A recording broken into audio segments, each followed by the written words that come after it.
serviceable. They really don't turn to him that much.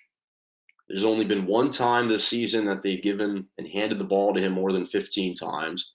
Typically, he's at about the 8 to 10 carries a game mark. And so now you bring in another workhorse in Naheem Hines, who you really can just turn and give the ball and hand the ball off to. I think that he wasn't featured enough in Indianapolis just because of how incredible Jonathan Taylor is. And so they really seldom used him. So Naheem Hines, I think, if you give him more carry opportunities, he can be productive. And he might be battling with Devin Singletary, I think, for the top number one running back spot.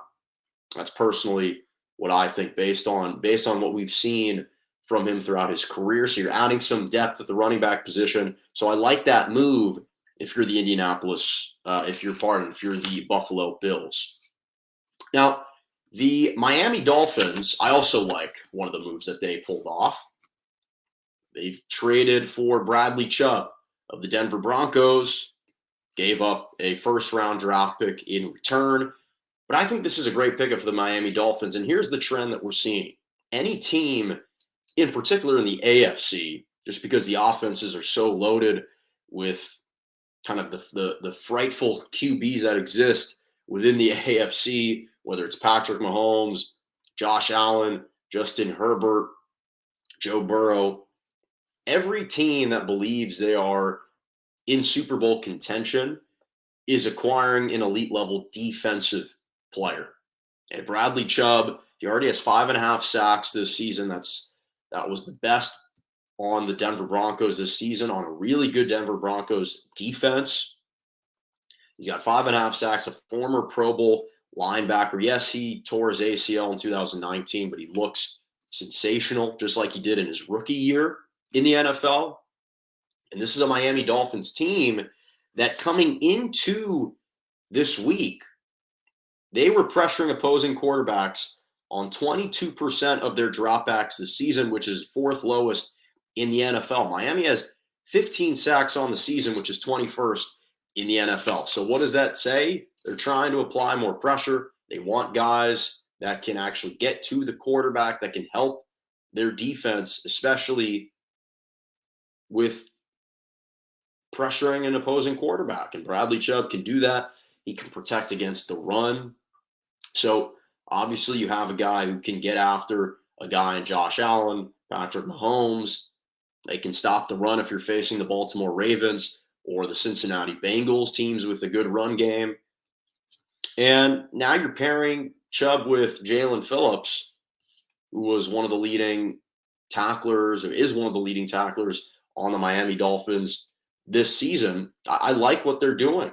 They've got talented players on all three defensive positions, or less so kind of positions, but levels. At all three levels, you've got at least one standout defensive player. So I kind of like what the Miami Dolphins are doing. They're saying, listen, our offense is explosive. We need more dynamic defensive players to continue to get the offense the ball.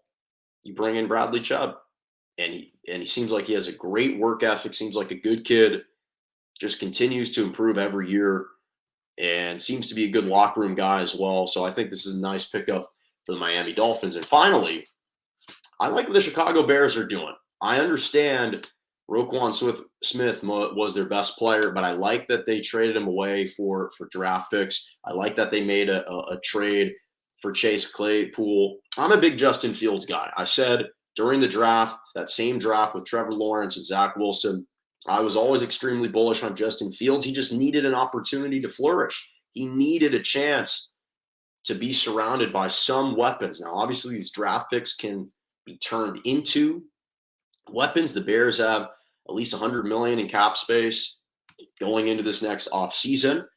You add a guy in Chase Claypool, who, yes, he's a little bit of a diva, but there were times last season where there was legit discussion around whether or not Chase Claypool is better than Deontay Johnson, who's damn good, who's really good, Deontay Johnson, as the number one wide receiver in Pittsburgh. Now, obviously, they drafted George Pickens, who looks like he is going to be a star. So they didn't necessarily need Claypool anymore. And we'll see how he does with Justin Fields. But now it's not just Darnell Mooney or bust or the legs of Justin Fields. Now you actually add someone else. And especially going into next year, you can really build and focus on the offensive side. They still draft defense really well. So I like that move for the Chicago Bears. Again, the thing about Justin Fields that I admire a lot about him is there are no questions, obviously, about he's an incredible athlete, so his athleticism is through the roof, but his work ethic, there haven't been any questions about his willingness and desire to learn, to improve, to get better. He's obviously extremely confident. He takes hits like a champ. And again, the last 2 seasons, he's been dealing with perhaps the worst offensive line in the league. And yet doesn't make any excuses, pops up, just like Joe Burrow's done extremely well, and performs. And so I'd like to see him be able to flourish. And I think this trade can help spark that.